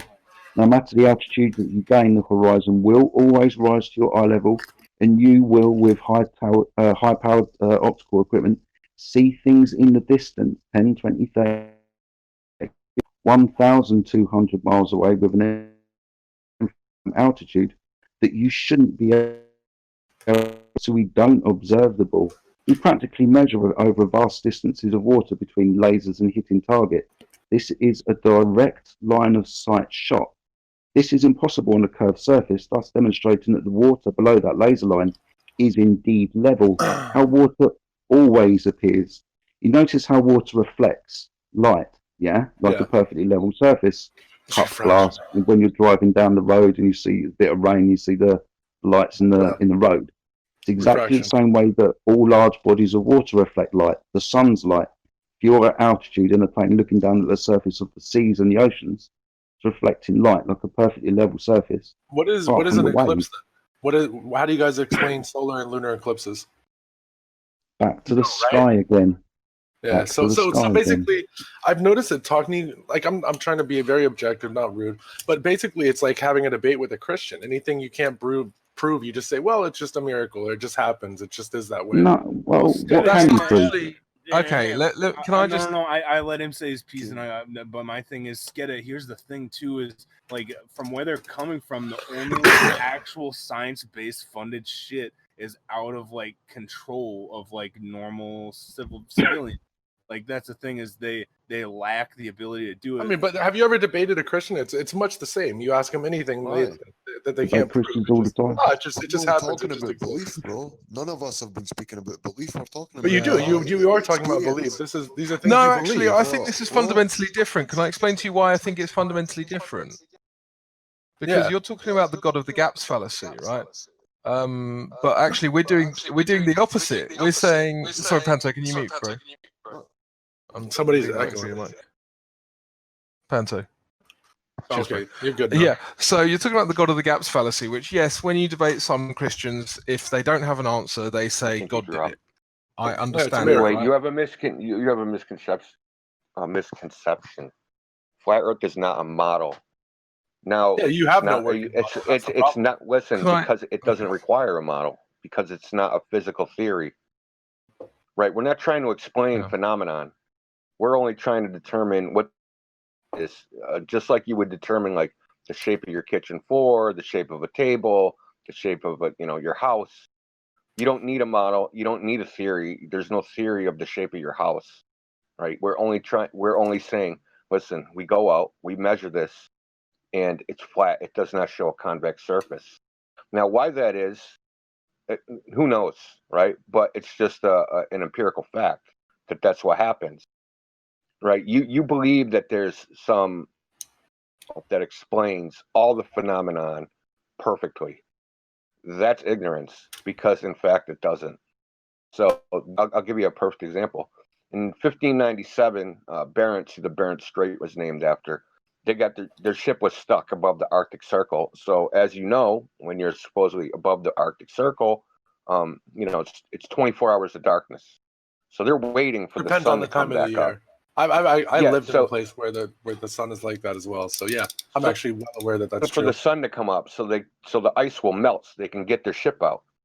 Well, just so happens the sun came up 2 weeks too early. 2 weeks.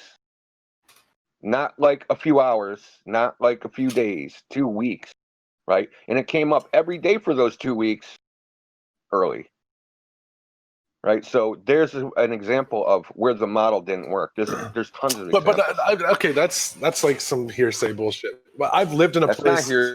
I've lived in a place. I lived in Alaska. Documented. I spent a lot of time in Alaska, and the sunrise and set is measurable, and it happens on literally the same way every year, and that sunlight and the lack thereof during the winter is definitely measurable, real. So how do you explain that? Again, it's just something where you say, "Oh, we don't know." But the globe theory. No, I didn't say that. You're putting words into my mouth.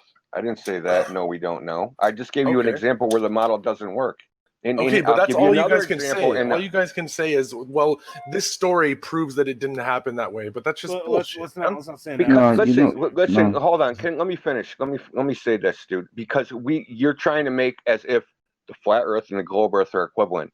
That's incorrect. Ours is based upon measurements, right, of the physical world, whereas the globe model is a physical theory. It's something that's completely different. There's a theory. They don't go out and measure a globe Earth. What they do is they say gravity exists. Gravity is caused by mass attraction. Mass attracts mass, forms everything into a ball. Therefore, the Earth is a ball. That's a whole line of reasoning. But all to get these to the theories... Earth is a ball, which is completely different than saying I took a ruler and I went out and I measured a ball. But the thing is, all these theories line up. All these theories. No, they don't. Yes, they do. I just pointed out a point you were ignorant about. They do. All these theories line up. And I can give you more. Do you want more? Theories is that listen, I can give you more. You're getting upset. I can give you more examples. You're getting upset, which is I'm not upset. Which makes sense because you're a sensationalist. Listen, you're wrong. You're just incorrect, and your ignorance is showing. The reason you don't know where the globe doesn't work is because you never actually looked at any data. Which most globe earthers they don't look at any data. Like you never went to time and date and verified any of the data to see if it matches up, or the angles of the sun, or to see if the sun, observing the sun, those angles intersect at the same place. You've never verified any of this stuff. That's why you think it works. You have no working model. You can't explain anything. Because I explained why there's no model, because it's not a physical theory. I'm getting lots of feedback here from people DMing me saying that maybe we should I understand that you don't subscribe to it, right? Because you feel I just subscribe to actual fact. But that's measurable fact. The facts that you don't know that exist, right? The facts that you don't know that exist. You don't have a can I take this? Can I take this off in a slightly different direction? Because I'm aware that we're on a podcast at the moment, so how many theories of light? Yeah, perhaps the guys who are when you look at a diagram for an eclipse and they show that the way the paths of light take, what is that? What does that look like? So those rays diverge, or actually they converge. But then when you look at say the Eratosthenes experiment, they say that they're in parallel. And then if you look at why the sun rises at the wrong time, then that the rays are refracted and they're bending in a curved line. So sitting here saying the consistent model for the globe is just your ignorance. There's a model. Not that you're stupid, that you don't know something, right? Because I understand what the term ignorance means. I understand what the term ignorance means. So you don't need to explain that to me, big boy. I don't. Well, you're the one that the way that you're talking. And it's the only thing. Let's move on then. Hold on. The only thing that you can repeatedly say with no provable model, nothing that actually lines up. When something doesn't make sense, listen to me. Be quiet. When something doesn't make sense, be quiet. You're continually trying to talk over me while I let you speak your piece. So I'll just listen to you lie. I just listen. Listen. So straw man for 5 minutes. I feel like I just allowed you to speak shit about the model. Go ahead and right? talk. So I said there is no model. I've been PMing with Motivated Bet. I think that we need to probably just. I just allowed you to speak to talk. It's meant to be an interview, and it's not meant to be like a debate. Feel free, speak. So. Should we? And then you try to talk over the interview, so you actually are upset. So let me talk for a moment. Does anyone agree with me? I just have a question. Yeah. If we can. Okay, should we bring it back to the realm of interview and not debate? I don't do that, Ben. because I'm happy to debate, but I didn't feel like that was the purpose of us being here. So we can debate another time if you want, or if you want it to be a debate, we can debate. It's up to you, but I don't know. I was brought in with the idea that it's an interview. So what do you guys want to do? I want to ask, if you have no provable facts, no working model, anytime you can't explain something, you say it just is. I don't know why. Why are you saying that? Okay, hold on. Can I make? He's left. Can I make the point I was trying to make about 5 minutes ago? Right. What you're invoking Jedi, go ahead. with you might as well just answer that, I guess. Just go for a debate. He wants a debate. No, I'm asking you to answer the question. Here's my 2 cents. Skeeta, I understand that you have some questions, but like you have to understand the questions you're invoking are kind of conjuring up a debate, and I think it'd be best to continue back with the interview, and then later on we can come back and we can have a little debate, a little bit more, get a little bit more rowdy than this. Just to be nice to your viewers or the people watching this, let's kind of give them back to the interview. Maybe they might be interested in that, and we can always schedule a debate. All right, that sounds good, man. Thank you, Skeeta. Appreciate it. Yeah, you too, man. Right, the thing I just... Go on, Chris. Karen, sorry, I've been trying to make this point for ages, so yeah. I'll just be very quick. You talked about the God of the Gaps fallacy, right? I understand, I hear what you're saying, but actually, that's not what Flat Earth does, right? When you say what causes that, a Flat Earth of the Gaps would say, oh, well... if nobody else is going to talk, I'll bring up some evidence that the Earth is flat. So I'll list a whole bunch of things. Can someone make sure India can hear me? India, can you hear Crypto, mate? India, I think you have Crypto Gangster muted. Can you double check to see if you don't have him muted? I don't think he is. Yeah, let me see here. He couldn't hear me talking, and then he said, no, if no one's going to talk, I'll talk. No, I know, but I don't think India can hear I'll disconnect and jump in the other chat. Yeah, that's why I think I didn't think he would just want to talk over me. That's why I was getting a bit confused earlier. So maybe just have me muted. Whatever. The point I'm trying to make, what we're doing is actually the direct opposite of what Skedder accused us of, which is the God of the Gaps fallacy, but the equivalent of. Instead of giving answers that we can't prove, which is what the God of the Gaps fallacy is, we're telling you we don't know, right? So it's actually the opposite of the thing you're accusing us of. It's the direct opposite. So we observe an effect. It's like, oh, what causes the sun to float? Well, if I wanted to give you a God of the Gaps fallacy, I would say God caused the sun to float. That would be a God of the Gaps fallacy. But I'm actually telling you, I don't know.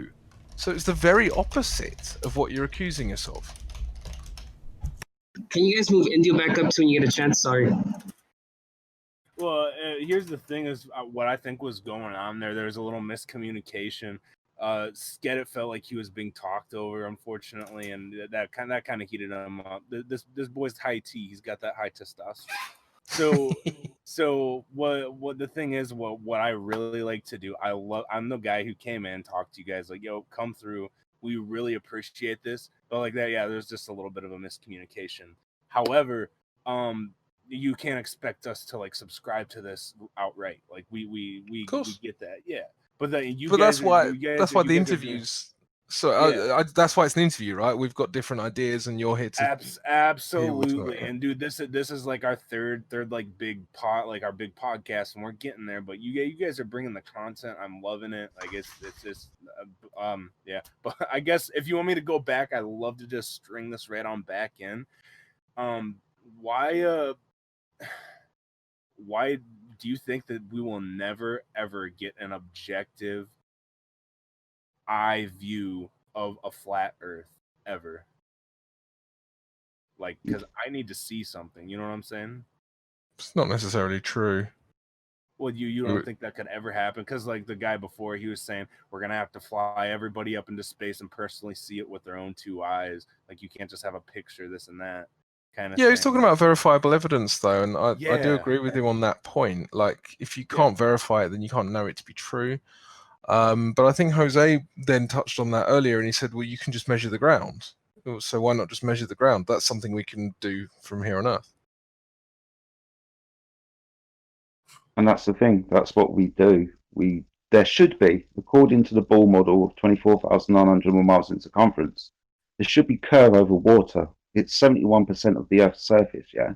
So this is where we should primarily be able to measure the curvature of the Earth. We do this drop value, the calculation, like I said, 8 inches per mile squared, from point A to point B at distance should descend so much. Yeah. Now we use lasers, we use high-powered optical equipment, P900s, 1000s with infrared filters, for example. This is the technology that we use to observe things in the distance that, according to the model, should not even be there. Now we're talking 1,200 miles maximum distance, and the mountains that are viewed in the background should be tens of miles beneath the curvature of the Earth. They shouldn't be there. You've got observations from 1 inch above the surface of the water, observing islands 18 to 20 miles away, the beaches, for example. Now we see the bottoms of objects at great distances across what is apparently supposed to be a curved surface. And when we go and measure this, we use lasers, we hit targets that, again, should be predictably hidden behind the curvature of the Earth and not be hitting directly in front of us. So we have a direct line of sight, and we verify that with the laser targeting system. Now, practicability as well. We are able to use or not use the Earth's curved surface. Aeroplanes, for example, planing across the Earth. They go up, they get to altitude, and they literally fly level. They don't go up or down. You will never feel like you're going around the curvature of the Earth. For example, if I was to fly from Heathrow, London to Australia, I would get on that aeroplane and I would get to altitude. I would look out the window and see an eye-level horizon. I'll probably be able to see 2 to 250 miles directly in front of me, depending on air clarity. The waters beneath me will be reflecting the sun's light like a perfectly level surface. Now, when I get to Australia, apparently I'm supposed to be upside down from where I first started. Now, you don't realize, you don't notice, you never see a ball. You will never see a ball. No matter the altitude that you gain, the horizon always rises with you. Think about it like this. The Earth's surface is supposed to be always curving down and away. That horizon with distance was descending, the horizon would drop. It never drops, they tell us it should. The horizon is an apparent location. We witness it through the atmosphere. It's light and atmosphere. It wiggles around a little bit. Like most things at distance through 20, 30, 40 miles of atmosphere, it's going to wiggle up and down a little bit. But ultimately, we see the object because it is directly in front of us. So I have a small brain question for you. You ready? Yeah, man. Okay, so let's say that there's a flat plate suspended in Earth, correct? In space. A flat plate that's Earth suspended in space, correct? No. What's its shape? Is it like a little concave, convex? Well, we don't necessarily believe in that. We don't necessarily believe that we're a disk floating in space. No, it's flat Earth. So like a triangle, a pizza shape. No. Think about it this way, right? Yeah, think about it this way. When you're walking around in your room, do you believe that the floor of your room is floating about in space? No. No, it's just the floor, right? Yeah, it's stationary. So the Earth is the floor. And everything you see around you is above the floor. So there's no universe. Well, not in the way that you would conceptualize it in the globe model. No, there is no universe in that respect. So you're saying it's like a snow globe kind of situation?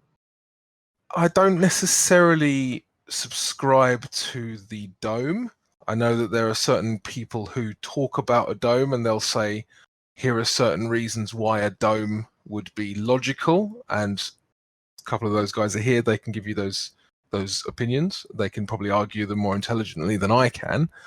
But what I do know is that if you're talking about a flat Earth, then in my opinion, it would have to be the floor, and everything that happens above the floor, i.e. the planets that you see, that ancient people used to call wandering stars, these are all happening in the sky above you. So there's an objective up and down, rather than a relativistic up is out from the ball and down is towards the ball. So there is an existence outside of this ecosystem per se that we're in, that it's a flat Earth. There may be. We can't leave the Earth, so we don't know. So you think that existence, space ceases to exist in a certain boundary? I mean, that would be the same problem with the heliocentric or acentric, is that what's beyond the edge of space? Because it's said to be expanding, right? You said earlier you believe in an expanding universe, right? So what's it expanding into? I don't know. I don't know what I believe. Like, I think there's just so much information at our fingertips that, you know, it's like, it's you know what I'm saying? Like, you really can't get a grasp on anything. In my opinion, you understand that? Yes, I know that that's another one of these questions that you can't answer, but actually, it's a question that neither conception can answer. What's beyond the known universe? Dunno. I can't tell you. Neil deGrasse Tyson can't tell you. Bill Nye can't tell you.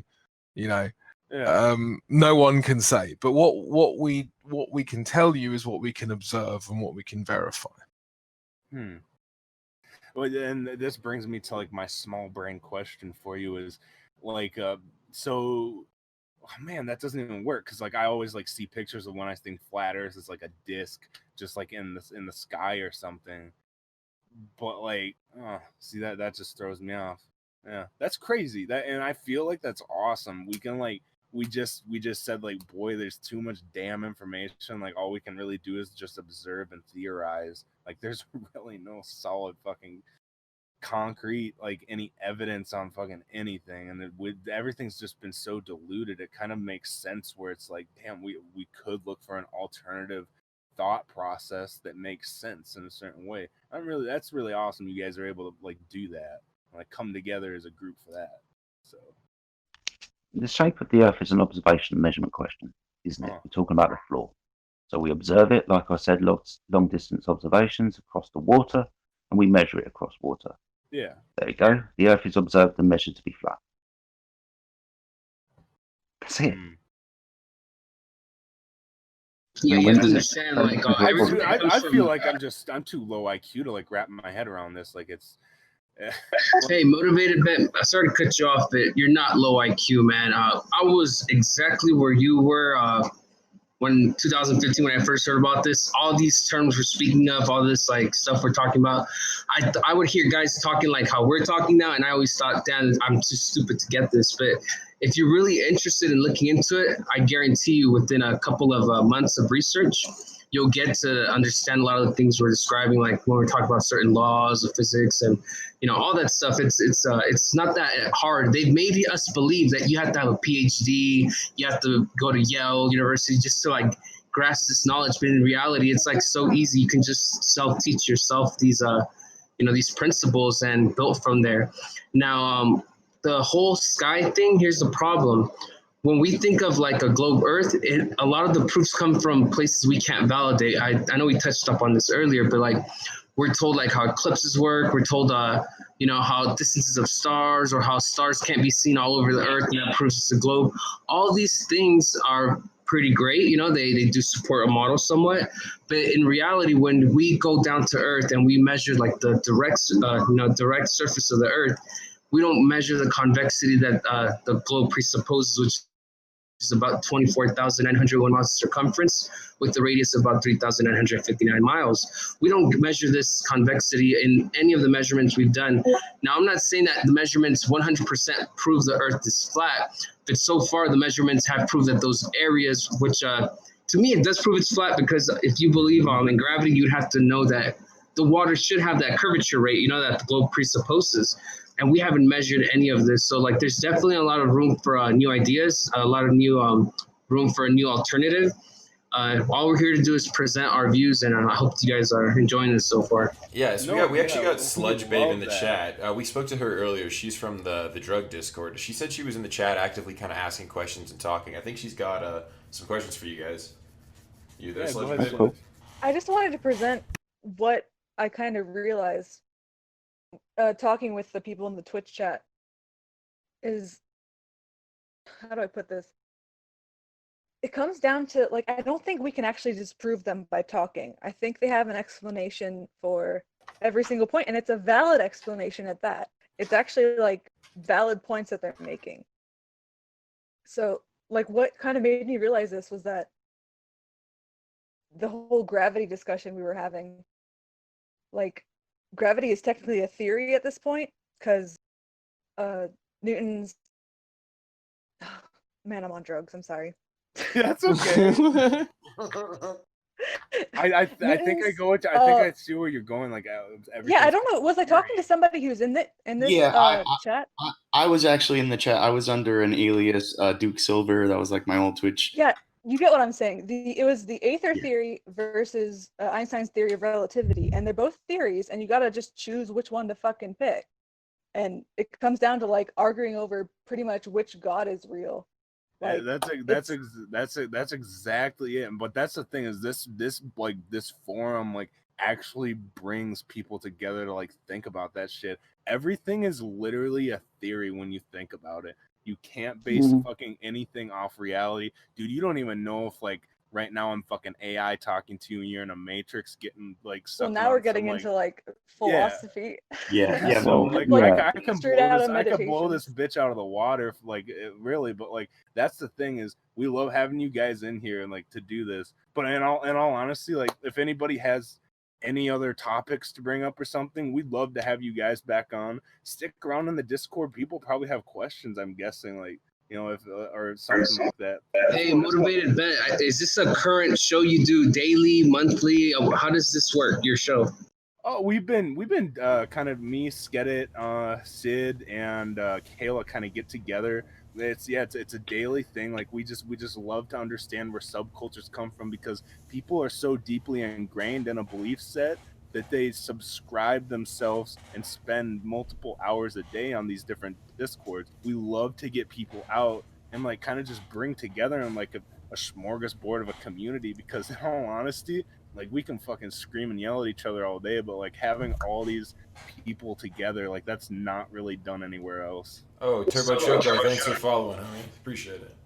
Yeah. So Motivated Bet, here's the thing. On our platform right now, we have a bunch of diversity of cosmology. So I can promote your place. I can have some even concavers show up. There's some concavers on our server.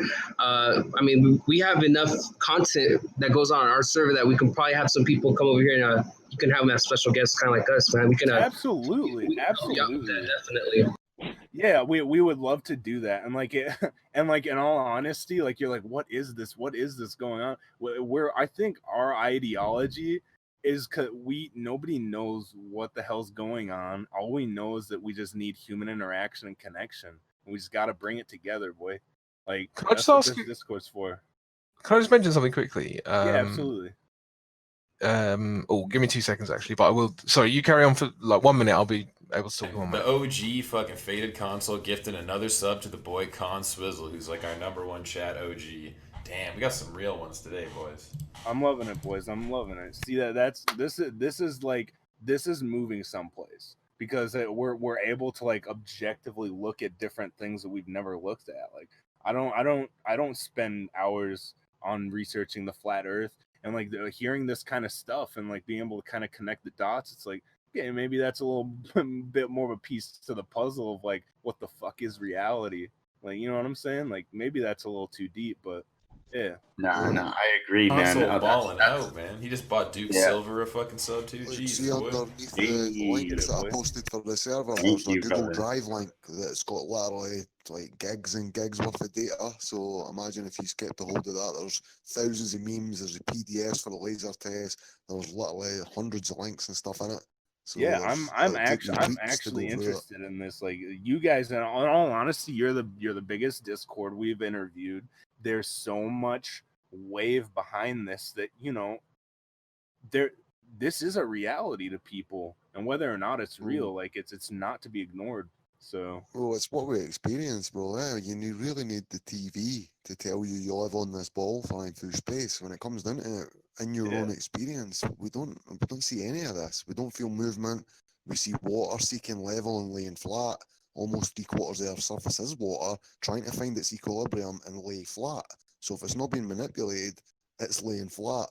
So how can almost 3/4 of a ball's surface be spherical but not observable or measurable? It's ludicrous. Yeah, yeah, 100%. I just wanted to mention. I think you were saying about you're basically making the claim that how can you know anything, that sort of thing. I don't know if you've ever looked into sort of Cartesian philosophy, but he's got one thing that he's So I'm trying to break it down as simply as possible. It's called the evil demon, and basically the way this goes is that you don't know that anything's true because you don't know that an evil demon hasn't got control of your faculties, right? So how do you know that this evil demon isn't just and presenting you a false reality? What I find quite interesting though is that people don't look so deeply into what can be known when it's a ball, but as soon as you say, oh, the earth might be flat, suddenly people are asking these questions like, oh, how do I know anything? Or how can knowledge be attained objectively and all this stuff? And it's just like, well, why weren't you asking these questions before, when you thought you lived on a space ball in the middle of like literally nothing? I just find it interesting how the mind goes there only after the paradigm's been challenged. Yeah. Interesting. Our community has brought together so many people that have so many different like backgrounds and so many areas of inquiry and research that we've talked about so many amazing topics. So we've had such incredible conversations. So we want to bring people back and talk about more than just flat Earth. There are tons of topics that we've come together and discussed in amazing detail.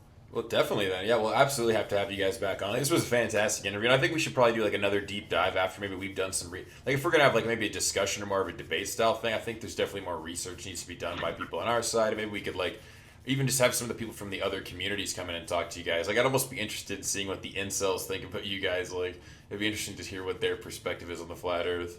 Maybe it'll give them something else to focus on other than the fact that they can't get laid. But yeah, I mean, this was fantastic, guys. I really appreciate your time. Like, I'm just gonna end the stream and restart it. Just so we got a VOD. Like, that was fucking awesome.